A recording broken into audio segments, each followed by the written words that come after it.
अजीज़ हैं हमारे साथ आनंद राठी वेल्थ के joint CEO Feroze ji. Good afternoon. Feroze ji बताइए, क्या बैंक निफ्टी ने वापस एक लीडरशिप ली और आरबीआई की पॉलिसी के बाद? सबसे पहले तो व्यू आपसे लेना चाहूँगा बैंकों पर, लार्ज प्राइवेट बैंक्स पर। गुड मॉर्निंग, गुड आफ्टरनून अनुज सर। बिल्कुल आपने जैसे सही फरमाया, बैंक निफ्टी लीड ले रही है। और ऑफ कोर्स आरबीआई की एमपीसी मीट में जो निकल के आया है इज क्वाइट क्वाइट प्रोग्रेसिव। तो आई थिंक उसकी वजह से जो मोमेंटम बन सकता है बैंकिंग सेक्टर में, स्पेशली जिस मकाम पे आज वैल्यूएशन की जो one sigma lower than mean PEs and price to book जहां कोट कर रहे हैं, वहां कोई भी खुशखबरी एक सस्टेन्ड रैली प्रोड्यूस कर सकती है। सस्टेन्ड रैली, रिलेटिव रैली की बात कर रहा हूं मैं, एब्सोल्यूट रैली की नहीं। निफ्टी को बीट बैंक निफ्टी जरूर कर सकती है 4-5% per annum over the next 2-3 years। And मेरे सेक्टर्स में ABCDE, B stands for banking, and I think I'm reasonably bullish, especially after the MPC। Okay काफ़ी बुलिश साउंड कर रहे हैं आप बैंकिंग स्पेस को लेकर। फिरोज गुड आफ्टरनून, श्रेया बात कर रहे हैं। ऑटो स्पेस देखें आप, ऑटो सेल्स के आंकड़े आए, आपने कैसे देखे ऑटो सेल्स के आंकड़े? साथ ही आज हालांकि फ्लैट हैं ऑटोज, लेकिन मार्केट के एक्सपेक्टेशन से थोड़ा कम, लेकिन अच्छे ही लगे। अब इस बड़ी रैली के बाद ऑटो को कैसे आप अप्रोच कर रहे हैं? ये बड़ी रैली के बाद भी मैं ऑटो को एक जो वैल्यूएशन, अगेन रिलेटिव वैल्यूएशन, मतलब चीप वैल्यूएशंस पे जो है, because last year Nifty auto के जो अर्निंग्स थी वो -2.7% की थी। देखिए निफ्टी ऑटो में 15 स्टॉक हैं और उसमें जो फ्री फ्लोट है 54% फ्री फ्लोट है निफ्टी ऑटो की। तो फ्री फ्लोट अगर अच्छा होता है तो उनकी जो वेटेजेस होती हैं प्राइमरी इंडिसेस में कुछ ज्यादा होती है। तो जब वो बॉटम आउट करते हैं और तो बहुत सारा जो फ्री फ्लोट होता है वो इंडेक्स फंड ले चुके होते हैं, क्योंकि फ्री फ्लोट के आधार पे निफ्टी की वेटेजेस डिसाइड होती है। So Nifty auto is high free float, 54% free float का इंडेक्स है। That's point one. Bottoming out तब हुई थी and it coincidentally coincided with earnings की लोअर लेवल्स, और उसमें जो जीएसटी की खबर आई है, और I think auto, A stands for auto in the ABCDE, so I would say sustained rally मिल सकती है। Of course, this is not एक क्वार्टर के हिसाब से नहीं कह रहा हूँ, बट एक हफ्ते के हिसाब से नहीं कह रहा हूँ। अगेन 4-5% की अल्फा निफ्टी के मुकाबले निफ्टी ऑटो निकाल सकता है। ओके चलिए, तो ए और बी डिस्कस हो गया। I think I am assuming कि आपका ए ऑटो से था। आपने ABCDEF का, ये CDEF क्या है? एफ तक नहीं गए अनुज सर, ई पे रुक गए थे। चलिए तो CDE, हाँ ठीक सी है। इज मेरी इंग्लिश थोड़ी कंजम्पशन। वीक है फिरोज जी, थोड़ा सा स्कूल में मैं हिंदी मीडियम में था। हाँ हाँ, चलो मेरी तो हिंदी भी वीक है, इंग्लिश भी वीक है। तो इम्प्रूव करने की कोशिश करता हूँ। सो सी इज कंजम्पशन। कंजम्पशन अगेन, जो ये थीम पकड़ रहा है, कंजम्पशन के जो भी चीजें हुई हैं वो सिर्फ वो जीएसटी नहीं है सर। नई टैक्स रिजीम है 2021 में जो आई थी, लोगों को ज्यादा पैसा हाथ में दिया गया। सेकंड, उसकी टैक्स स्लैब्स के रेट्स चेंज किए गए, जीएसटी कम किया गया। राइट, सो बहुत सारे कंजम्पशन को प्रमोट करने के बहुत सारे स्ट्रक्चरल चेंजेस हुए हैं इंडिया में। Point one. Point two, consumption आज डेसिबल उसकी काफी ज्यादा है, सब लोग कंजम्पशन की बात कर रहे हैं। शायद ही ऐसा कभी होता है कि इतना मोमेंटम होता है उस थीम में और पास्ट परफॉर्मेंस इतना अच्छा नहीं होता है। आप कंजम्पशन के 27 म्यूचुअल फंड्स को देख लें, उसमें पास्ट परफॉर्मेंस आप देखेंगे तो एबिस्मल है। जैसे जब डिफेंस की बात चल रही थी तो डिफेंस का पास्ट परफॉर्मेंस देखा था 40% आ चुका था। So this is a good मौका। कंजम्पशन की जो थीम है, पास्ट परफॉर्मेंस इतना अच्छा नहीं रहा है, so that's the great thing, क्योंकि रिटर्न आगे बनेगी। That's see. D is for drugs.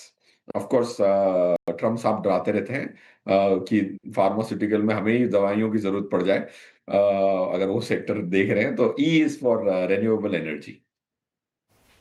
Okay, consumption ABC हो गया। डी अज्यूम कर रही हूँ फिरोज जी, डिफेंस स्पेस से तो नहीं है? डी डिफेंस स्पेस है क्या? ड्रग्स एंड फार्मा है madam. Drugs and pharma, okay. E for renewable energy. तो अच्छा चलिए, ये एक बात बताइए, इसके अलावा कोई और सेक्टर्स जो आपको इस समय अच्छे लग रहे हैं, या कोई और स्टॉक स्पेसिफिक अगर आपने कुछ अच्छी ट्रेड्स पहचानी हो तो? अनुज सर, मेरे हिसाब से सेक्टर से अगर हम देखते हैं कि इंडिया जिस कतार में है in terms of financialisation, Nifty में एक भी कैपिटल मार्केट स्टॉक ना होना मेरे हिसाब से ये बदलेगा। सो निफ्टी में एक भी निफ्टी कैपिटल मार्केट इंडेक्स में 15 या 16 स्टॉक्स हैं, उसमें आनंद राठी वेल्थ भी एक है। I have to give my disclaimer. Nifty में एक भी कैपिटल मार्केट या कैपिटल मार्केट इंफ्रास्ट्रक्चर का स्टॉक नहीं है, पॉइंट वन। और पॉइंट टू, निफ्टी एनएससी 500 में भी ऑलमोस्ट 3% की वेटेज है। तो अगले 10 साल की अगर आप कॉल लें, इंडिया की जो फाइनेंशियलाइजेशन हो रही है और जो कि होगी, और उसके लिए भी हमने स्टैटिस्टिक्स किया काफी, हमें लगता है कि financialisation is ahead of us and not behind us.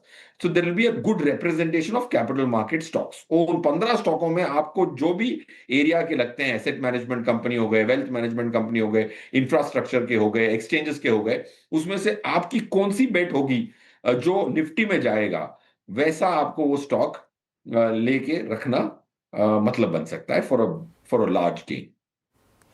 Okay, defence मैंने पूछा था आपसे। वैसे फिरोज जी, डिफेंस स्पेस को लेकर आपकी क्या राय है? बहुत सारी रिपोर्ट्स भी देख रही थी, प्राइवेट कंपनीज और पीएसयू स्पेसेस में भी डिफेंस को लेकर काफ़ी पॉजिटिव रिपोर्ट्स और अच्छी खासी रैली भी हम देख रहे हैं आज के सत्र में, पिछले कुछ सत्रों से। डिफेंस एज ए स्पेस क्या अप्रोच और एक्सपोजर बढ़ाया क्या आपने? श्रेया मैडम, देखिए, हम जो एक सेक्टर, डिफेंस जैसे सेक्टर को हम एक इजी टू बाई सेक्टर नहीं मानते for an investor, specially mutual fund investor. Okay, तो डिफेंस एक प्राइमरी, मतलब मेरे हिसाब से it's too cyclical. So to answer your pointed question, I would say that defence से मैं तो दूर ही रह रहा हूं, बिकॉज उसमें सिक्लिकलिटी इतनी है कि आपको एग्जिट करना बड़ा जरूरी है। उसकी बीटा ऑलमोस्ट 3.2 आती है निफ्टी से। इसीलिए वो रिस्क रिवॉर्ड में फेवरेबल नहीं होता, and it's very good for a trader दो। इसीलिए हम उसमें थोड़ा सा तवज्जो कम देते हैं। ओके, चलिए, ये बात हो गई डिफेंस की। काफ़ी सेक्टर्स डिस्कस किए हमने। फिरोज जी, जो आपने बात कही ड्रग्स की, उसमें फार्मा में कोई पर्टिकुलर टाइप ऑफ फार्मा आपको पसंद आ रहा है? जैसे कुछ लोगों ने आके कहा सिनोरस फार्मा और डोमेस्टिक फार्मा है, कुछ लोग कह रहे हैं कि एपीआई पे दांव लगाइए, या यूएस सेंट्रिक फार्मा भी आपके रेडार पर रहेगी?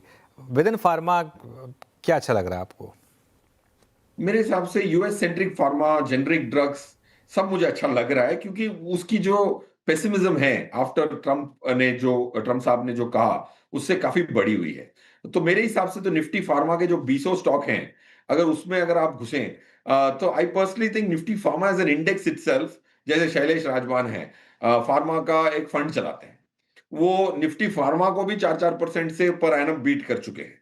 तो अगर आपके पास दो विकल्प हो एक्स्ट्रा रिटर्न बनाने का, एक तो फार्मा इंडेक्स निफ्टी से आउट परफॉर्मेंस 3-4 का कर दे, और अच्छे फंड मैनेजर जैसे शैलेश साहब हैं, वो अगर फार्मा में घुस के अगर वो और आउट परफॉर्म कर सकें, तो मैं डायरेक्ट इक्विटी के माध्यम से एक सेक्टर जनरली पे नहीं करना चाहता, बिकॉज सेक्टर प्ले करना ही itself is a little extra risk. तो you don't double up risk. So I would say, आप जाहिर सी बात है, आप स्टॉक या सब सेक्टर की मांग कर रहे थे, मैं रिलायंस का फार्मा फंड रेकमेंड करूंगा to have a potential 6-7% extra return vis-a-vis Nifty. Okay, बहुत सारे सेक्टर्स पे बात की। बहुत शुक्रिया फिरोज जी, आज हमारे साथ जुड़ने के लिए, तमाम सवालों के जवाब देने के लिए इतनी डिटेल में। और ABCDE वाली आपकी जो स्ट्रैटेजी काफ़ी अच्छी लगी, यूनिक लगी, इंटरेस्टिंग लगी। बहुत शुक्रिया आपके वक्त के लिए।